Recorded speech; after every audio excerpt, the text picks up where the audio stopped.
Welcome to the MeMyddleton Show, a place to encourage neo-spiritualists to laugh, love, and learn. As we virtually walk through the topics of the spiritual, magical, natural, and occultic worlds, I am your host, Evina, and you have now entered the MeMyddleton Show. Here we are with today, 25. We are almost there. Here's today's topic. If it ain't about the money. Do everyone like money? Do you believe the answer is no? What is your personal relationship with money? As you would guess, there are shadows over here too. Let's explore these money shadows. Answer the following questions. When I lack money, when I have lots of money, when someone asks me for money, when the topic of money arises in my relationships, After you've written your responses down, ask yourself this question. Did your responses trigger any negative feelings, like anger, shame, or discomfort, embarrassment, or guilt maybe? If so, put a notation, like a star, next to your responses. You just might discover, if you're not cognizant of it already, that you hoard, ignore, or waste money. Is it possible that money is linked with your level of self-worth? Part 2 to this exercise, we're going to explore ways your money shadows may have impacted your life. How did your financial habits, compulsions, or insecurities have tainted the following? Friendships, relationships, self-esteem, self-fulfillment, and spirituality. And in the third part of this exercise, we're going to explore 3 ways to create financial harmony in your life. From the easiest to the more challenging, list your ideas down. List everything that you could possibly do to straighten out those financial hardships and turn them into financial harmonies. Let's come up with some great ideas. But let's start with the easiest way so that you can actively incorporate them into your life for at least 2 months. You know, it takes really, they say 30 days, they say 20 days, but it's really longer than that. It's really about a good 2-3 months to create a habit. So if you've created a habit in 30 days, that means you have a habit now. So you can do it for 60 days, right? You're going to prove that statement right or wrong. Let's go do it for 2 months. But my question to you is, can you dedicate yourself to that? I mean, it is your money after all.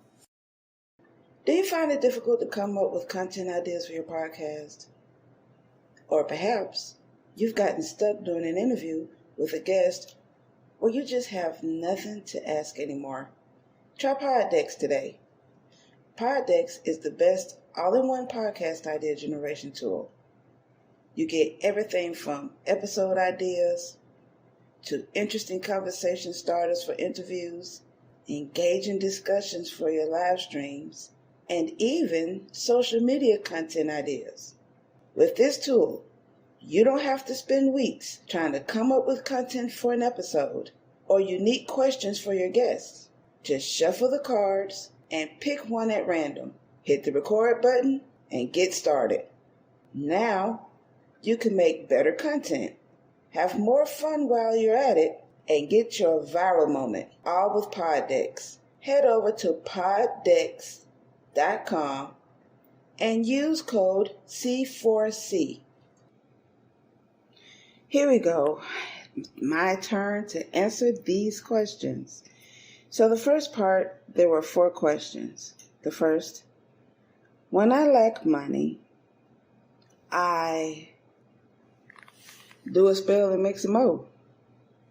I can borrow money. I don't worry about it. Now, if I'm in a need, which that hasn't happened much lately, like some grandiose need of a lot of money to pay a bill or something to that extent. But I remember those days. I either asked for help or I went to my altar and went to work. I went to my ancestors and went to work. And these days, I strive not to stress about money. I strive for not expecting anything because I don't want to be let down. I just let the day is as the day does. This is not to say I don't create my day. That defeats the purpose of the MeMyddleton Show. But I also don't live in expectation either. So if I lack money, this is a day that I don't have money. So I'm either going to get some more money or I don't. Next one is, when I have lots of money, I pay bills, I invest in my education or in my business, I treat myself, I do that, I save money, I put it to the side, and I help people. I just don't go up and say, hello, Facebook world or social media world, I have extra money. I have extra money to give away. Come get it. Now, I don't do that. But if I'm able to help someone, that means I had extra money to give away. And I say give away because it's hard for people to pay back your money. People are always asking for money, and but then when you're ready to have your money back, I have to go through different vehicles to get my money back, like going to the altar or going to the shrine. So tell them people to give me my money back if I act up. So instead of doing that, I have to be in a space to where if I'm going to give you money, I gave you money. Loaning money, people don't pay it back. And again, that whole expectation thing, expecting people to do, to keep their word, to pay your money back. Yeah, that's just negative energy for no reason. So that's how I feel about if I have a lot of money. I'm either going to give it to someone that needs help. I'm saving it, putting it to the side. I treat myself. I pay bills. And I invest in my education and towards my business. When someone asks me for money, I should have said that last part about when someone asks me for money. Again, it really depends on who it is. Some people don't deserve it, so my answer is going to be a big flat out and happy, nope, I ain't got it. Not to say that I don't have money, but I don't have it for you. But for those who I see fit, or a spirit says, yeah, you can give them some money, then I give it to you. It would be a happy surprise to have it returned back. But I don't want to hold a promise or a debt or create some spiritual debt over somebody about some money. So I'm not going to stress about that. So if I'm going to make myself stress about that by giving away money, I set myself up for failure. So if I'm going to give away money, if someone asks me for money, then that's when I have a choice to either give it to you. And if you pay it back, great. If not, I don't expect it because I'm not living in expectation. Or if I don't give you money, well, that's what happens when someone asks me for money. And the fourth one, when the topic of money arises in my relationships. I mean, the topic of money just arises in the relationship. We need to talk about it. We need to talk about it. There are things in the relationship that needs to be discussed. Let's talk about it. However, several years back and before, it used to be really difficult to be like, okay, can we talk about money? More and more, I'm becoming more and more comfortable with talking about money. And it is to a point now where, okay, we need to sit and talk. This is what's going on. This is what we need to discuss. This is what we need to handle when it comes to money and relationship. I don't have a boyfriend, girlfriend type thing going on. I have a husband. So in a marriage, it's teamwork. So if we're going to be on the same page as a team, money is included. We're going to have to be on the same page as far as that. So that is his business when it comes to money. To have a healthy relationship, we have to be honest with everything that includes our money. So after those responses, I'm supposed to ask a question, which is, did my responses trigger any negative feelings like anger, shame, or discomfort, embarrassment, or guilt? Nope. I'm thankful for that. But had these questions been asked of me maybe 7+ years ago, probably. I will probably say that shame, discomfort on all of them. Shame on maybe a couple of them. And those couple, they might be when I lack money. I'm ashamed that I don't have money. I'm embarrassed that I don't have money. And I have to go through asking people for help or begging at the altar for help because I didn't do it right at the altar. I'm begging, and if it's in your will, and please help me. If it's in your will and your grace, I don't act like that these days. But back several years ago, yeah, probably. And it triggers on the other questions when I have lots of money. Probably embarrassment because I probably splurged it all and spent it incorrectly. Just burning money irresponsibly. Buying things I don't need. I think that would be the level of shame and guilt and embarrassment.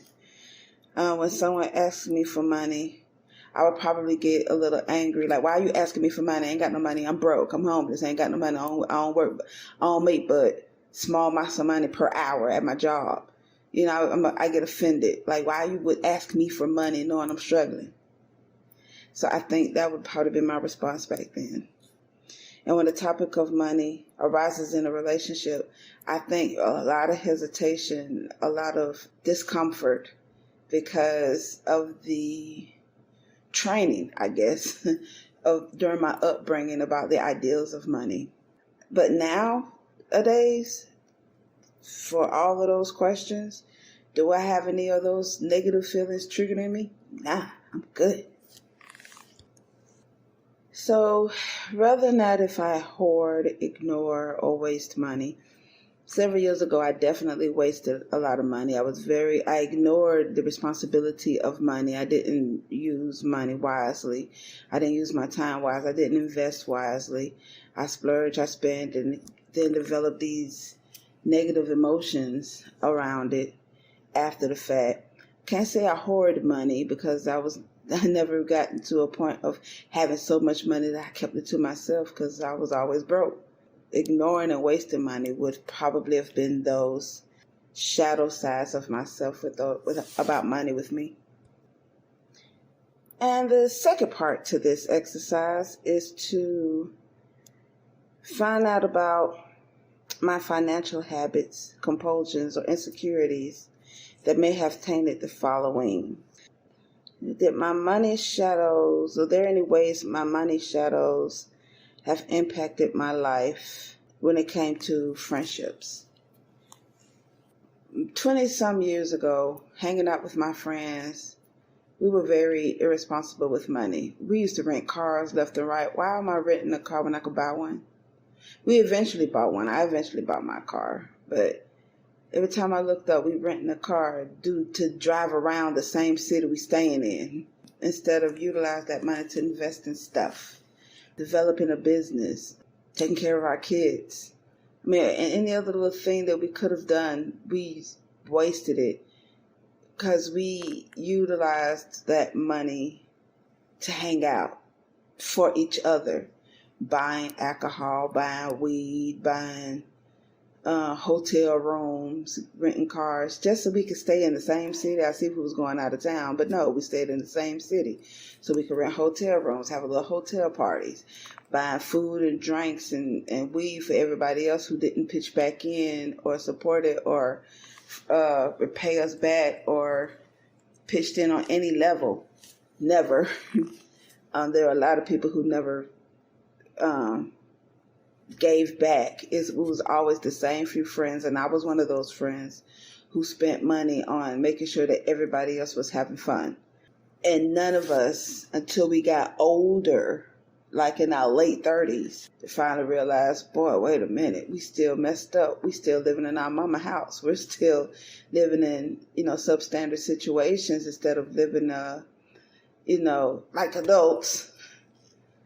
Because we had all these other strange ideologies about money. Like, we have these different item of expenses on our spreadsheet, pay the bills, take care of the kids. But one of those items were to make sure that we had alcohol money, we had weed money, and we went out money. And going out most of the times was going over to other friends' house and making sure we bought all of these, drugs and alcohol to have fun. Instead of changing that expense around, get rid of terrible habits and invest in ourselves to do better. And I hung out with friends that shared the same terrible upbringing with these terrible beliefs about money. So I think that's how those money shadows impacted my life with my friends back then. Now, nope, I don't have them problems. My whole circle completely changed. Nowadays with my friends, we talk about investing. We talk about building our businesses. We look at how to grow money. I have new circles of friends, so I don't go hanging out.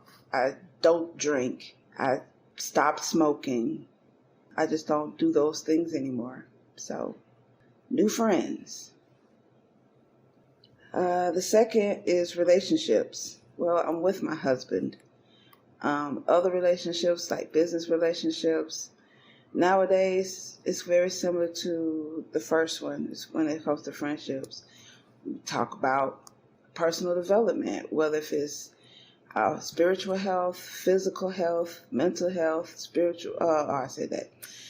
financial health. These relationships help build me.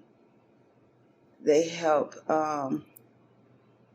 me to go in the light, not in the shadows. When it comes to money in my relationships with my husband and business partners or teachers, gurus, whatever, it impacted my life in a positive. Relationships back in the day was very similar. It was when it comes to people who are not interested in being ambitious or having goals, very similar to the friendship level that I just described. The next one, self-esteem. Ways that my money shadows may have impacted my life when it came to self-esteem. It was very low. My self-esteem was extremely low back in those days. I was always broke, and those broke days didn't give me the power or the confidence to stand up for myself in certain situations. Too many times I was supposed to clap back, stand up for myself, but I couldn't because I felt beneath people who had more money or had things more than I had. So it impacted me in a negative way. Nowadays, my self-esteem is not affected when it comes to money in that way.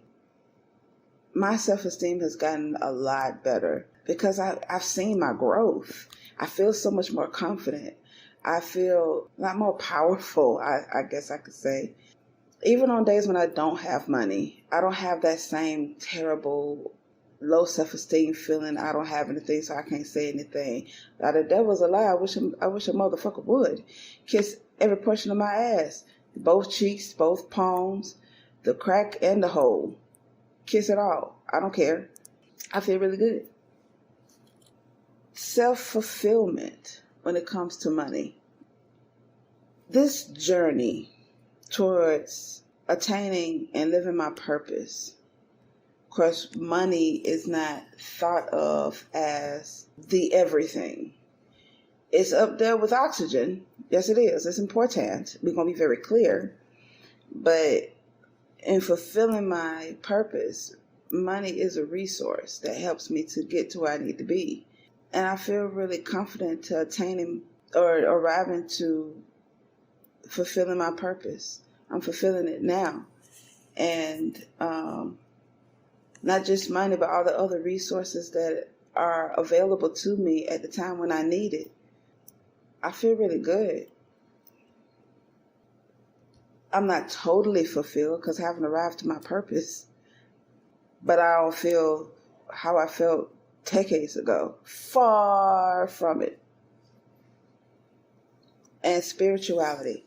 So growing up in a Southern Baptist church, we're taught all these different terrible things about money. Money isn't important. Money is the root of all evil. It's not.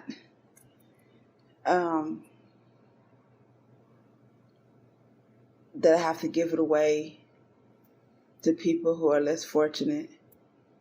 How I do believe in helping those who are in need. Because I remember being in need myself and needing that help. And there were gracious people who have helped me along the way, financially and through other resources. But nowadays, especially being a spiritual practitioner and coach, when it comes to money and my spirituality, they are tied together. To live a life of ecstasy and to life bend to my will instead of me bending to life's will. When it comes to money and spirituality, they're not linked as so much as how they used to be. Looking, shameful at money as if money done did something wrong to somebody. No, it's the individual person who is like a gun. So, depending on the person. So, I look at the individual person, not the actual money. So, the money and spirituality aren't so much tied together to me as it used to be. Money, with or without this resource, you can live a full, spiritual, enlightened life. Just know that money is abundant and flows to you easily and effortlessly from various known and unknown sources. And it comes to you on time. That's how I look at it, instead of downtrodden or looking sideways at money like money done did something wrong to me. Lastly, exploring ways to create financial harmony in your life.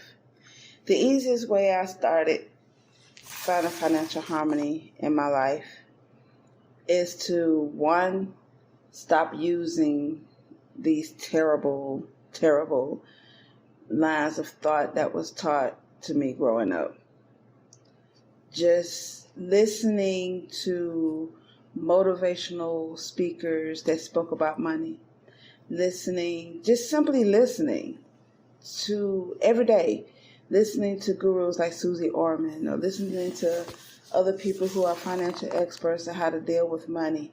And keep listening to it every day starts to reprogram my lines of thought about how I deal with money. Even my vocabulary. Just listening to these people changed my vocabulary. Instead of using the word debt or spending or paying bills, I think of terms of investment. I think of terms of ROI, return on investment. I think in terms of wonderful surprises. I think in terms of money being abundant. I think of money being a beautiful resource. I don't look at money like the way I used to anymore. So just simply listening to something that reprograms your line of thought, I think would be the absolute easiest to utilize to create financial harmony. That just begins it. And I think the next step would be changing money habits And, if I don't have to buy this expensive thing, I can do without or go a different route, something that costs less. Then I always ask myself, do I really need it? Do I really need it? Do I really need this? That helps out a lot too. Just changing the way I see things that I thought I didn't really need. That means that's more money that can go into savings. That's more money that I can use to invest in education, invest in developing my business. So the more money you have to the side, then people can't say, oh, I ain't got no money to invest in nothing, but you had money to go to the club. Did you really need to go to the club? Was it absolutely necessary? Is going to the club going to leave a legacy for your offspring, for your descendants later on? Is that bag or them shoes or those rims or that car, is that something to pass down to your children that, is valuable and powerful enough to help out your descendants, help out your offspring? I think in those terms now. So the less I spend on bullshit is the more I have for the good shit. And the third way for financial harmony is to actually pay off some debt. Coming from where I'm from, the line of thought or the mindset is, they tell me I owe some money, but I'm going to have to keep owing them some money because they ain't going to give me my money. I got to pay my bills with this money. It's like coming up with strange, snazzy cliches and excuses of why to behave stupidly or why to behave irresponsibly. And then when someone comes with the idea of how to behave responsibly, it's frowned upon. Like, you're supposed to act like a buffoon. You're not supposed to go and pay your bills. You're supposed to go spend it on at the club. You're supposed to go get your nails done. You're supposed to go get spend money on some trick or do, stupid shit with your money instead of invest it. You had money to go do all that stupid shit, but you had no money to invest in yourself. So I think the third easiest thing to do is actually invest. Get some Bitcoin or something. Go take a course or something. That's my suggestion. Many of us grew up with debilitating quotes that were forced fed to us, like money don't grow on trees, money isn't that important, money is the root of all evil, and more money, more problems. Baby. There are many of us who still live by these debilitating cliches, but there are a growing number of us who are deleting those cliches and reprogramming how we see money. Yes, my upbringing was just like that. They wholeheartedly believed in those sayings, religiously, my parents did. After decades of continuing such terrible traditions, it took a lot of work to break free from that for me. Some folks broke free slower or faster than me.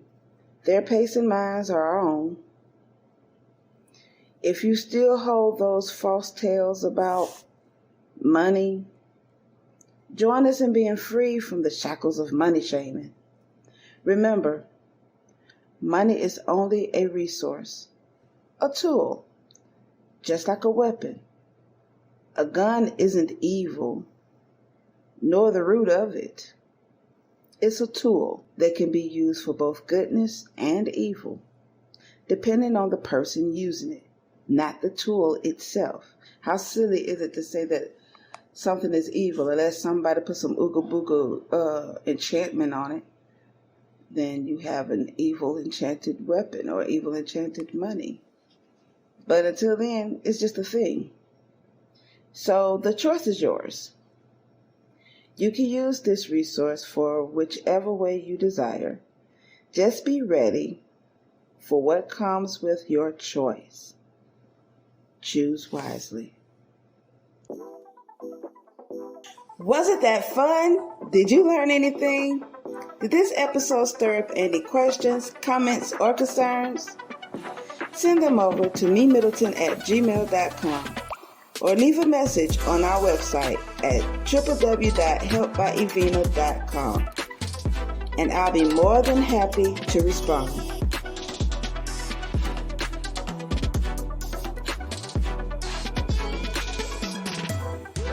Check out our bonus content by becoming a patron. There are 4 different patron tiers to choose from. This is to help upgrade our equipment. So, don't miss out on exclusive episodes and wonderful rewards for your patronage.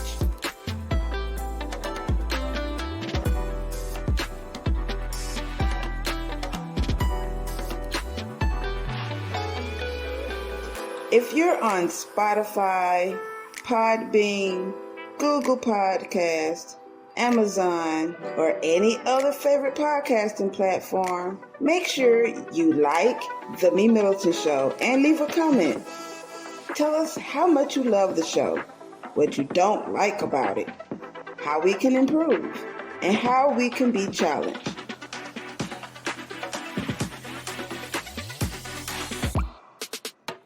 If you're listening to The MeMyddleton Show on YouTube, make sure you comment, like, click on the subscribe button and the notification bell to be the first to get the newest episode. And remember, proper prior planning perfectly promotes persistent productivity and proud, pristine performances. Now, get out there and perform. Until next time.